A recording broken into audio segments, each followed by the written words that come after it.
que quando nós temos um trauma emocional, nós modificamos essa correspondência neural.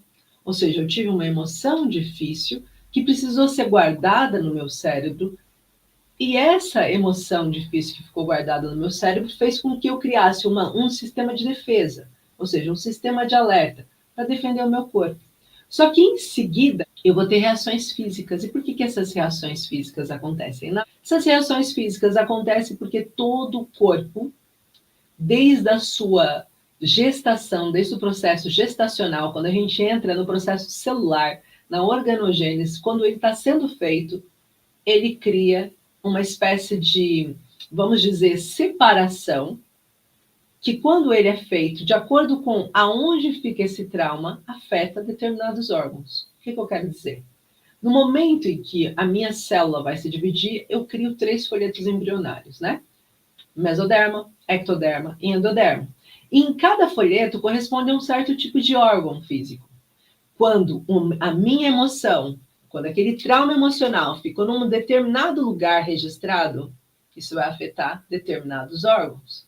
Então, um exemplo aqui para vocês. Eu explico que pessoas que passaram por um conflito de perda territorial, por exemplo, ficaram sem nada, de repente, elas podem passar por um processo de sentir a sua bexiga, não estou aguentando o meu xixi, eu faço xixi o tempo todo, eu não consigo ficar bem, eu não consigo segurar, parece que eu estou com uma infecção urinária. Às vezes eu tenho um problema nos pés, entorse nos pés repetitivos, está ligado ao território, está ligado a essa zona da bexiga. E não só, essa perda de rumo, perda de caminho sem saber para onde ir, o que fazer. Nós estamos falando de uma perda territorial.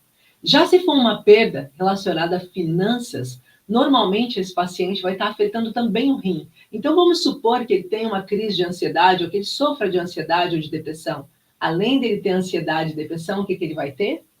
Ele vai ter também problemas nos rins, às vezes pedras nos rins, às vezes problemas no rim, um rim que não vai estar filtrando direito. Por quê? Porque ele passou por um processo financeiro difícil. E agora você deve estar se perguntando, o que será que eu tenho e qual será o folheto que ficou afetado? Qual será a emoção que ficou guardada no meu corpo? E sim, vocês aprenderam na aula 1 que o corpo guarda emoções. E é através desses pontos, do processo de mapeamento, que a gente consegue identificar não só a memória consciente, ou seja, aquilo que o paciente sabe que passou, mas também a memória subconsciente. E depois, juntando isso, nós podemos fazer com que o nosso sistema, o nosso eixo, nosso sistema nervoso periférico, o nosso nervo vago, seja ativado para proporcionar cura para esse paciente. Então, é um pouco desse caminho que eu descobri através e fiz a técnica biomicrohertz, com esses embasamentos todos. O que fez com que eu me tornasse terapeuta, por exemplo, não foi o fato de eu ter passado por crise de ansiedade, foi ligado ao processo da minha filha, de eu quase ter perdido a minha filha, infelizmente, né? No sentido de não conseguir antever esse pensamento de perda para poder fazer com que ela sofresse menos. Mas graças a Deus, ela permanece viva e bem viva, né? Então, é uma jovem já de 22 anos. E isso é o que eu quero para vocês. Que vocês possam trazer para os parentes de vocês, muitas pessoas colocaram aqui que sim, tem parentes que passam por ansiedade ou depressão, vocês possam trazer para a família de vocês, para os pacientes de vocês, um caminho que seja possível de ser alcançado e que ele consiga com muito menos tempo do que ele tem feito, tá? Ok? Eu trabalhei com pequena por 3 anos, depois do Covid, mas não senti bem fazer a terapia e deixei de fazer. A partir daí eu entrei em depressão e ainda não me sinto bem para voltar. Maria, uma das coisas que eu sempre falo, e que é importante, eu sei que não é uma pergunta, mas eu não consigo ver uma frase dessa e não tocar nesse assunto. Uma das coisas que eu sempre falo, a importância da gente saber não só se curar primeiro para curar o outro, como também a importância da gente entender o que às vezes faz a gente desistir do nosso sonho. E muitas das vezes a gente passa por processo de densidade e a gente não sabe se curar. Um dos princípios básicos dentro da formação, por exemplo, que eu dou da terapia biomicrohertz, é exatamente passar pela autocura. É você aprender a se curar, é você aprender a ver os sinais que o seu corpo dá quando ele começa a adoecer, para não necessitar chegar ao fundo do poço, para poder pedir socorro, para poder acionar o alerta. Então, essa técnica você pode fazer em você mesmo, de uma forma a conseguir melhorar, para depois você poder melhorar o outro. E nós temos vários terapeutas que passaram por ela, fazendo um processo de autocura. E alguns que não entraram com esse intuito, mas que depois acabaram fazendo esse processo, porque descobriram que ainda estavam adoecidos. Então, é muito importante. Tem uma grande mentora, que foi minha mentora, e ela sempre dizia, preciso curar para ser curador. Então, acho que é importante a gente lembrar disso, tá bom? Para cada trauma é desencadeado um escudo? Vamos separar. Pode haver mais do que um escudo no mesmo trauma? Não existe possibilidade de errar ou mal interpretação? Boas perguntas, Jorge. Então, primeiro, a cada trauma é desencadeado um escudo? Cada trauma é desencadeado um escudo, mas não necessariamente será apenas um escudo. Nós temos o escudo central, que é aquele momento em que o paciente passou por aquela situação, a percepção do trauma. Vamos chamar do escudo da percepção do trauma. Mas também existem os escudos que se desenvolvem quando, por exemplo, você forma um trauma de acúmulo. Então, nós trabalhamos primeiro do maior para o menor. Primeiro identificamos qual foi o maior escudo que ele desenvolveu, qual foi os órgãos mais afetados daquele trauma que o paciente passou, e depois que a gente faz o primeiro processo de limpeza e o paciente já apresenta melhora a partir da primeira consulta e começa a ter o seu organismo sendo reposto, nós vemos então qual é o segundo trauma que ficou ali também naquele paciente, ou qual o segundo escudo que ficou no paciente. Então, o paciente ele pode ter mais do que um escudo num único trauma, de acordo com a situação. Vou aqui trazer um exemplo para vocês entenderem um pouquinho. Pacientes depressivos fibromiálgicos, ou seja, aqueles pacientes depressivos que têm dores no corpo, têm dor muscular, dor nos ossos, dores nas articulações, que é aquela dor viajante, né? A fibromialgia é conhecida como uma dor viajante. Hoje me dói muito um braço, depois de uma semana é a outra perna. As pessoas até acham que a pessoa está inventando. Ah, nossa, mas ontem doeu seu braço esquerdo, agora já é o direito.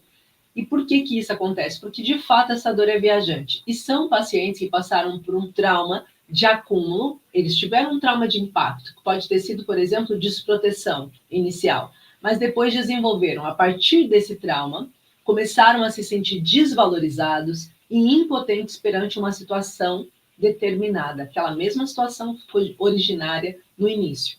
Quanto mais eu passo por desproteção, desvalorização e impotência, mais eu ativo esses órgãos físicos, porque só pensando nisso, esses três eles estão dentro do mesoderma.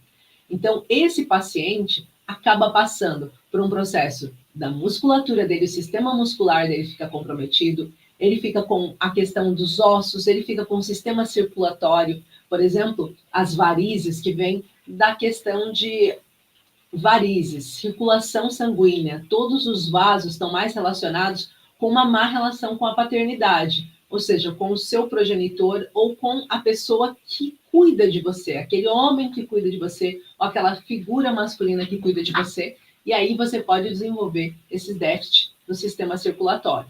Então, há possibilidade de ter mais que um trauma, sim, de ter mais do que um escudo no mesmo trauma.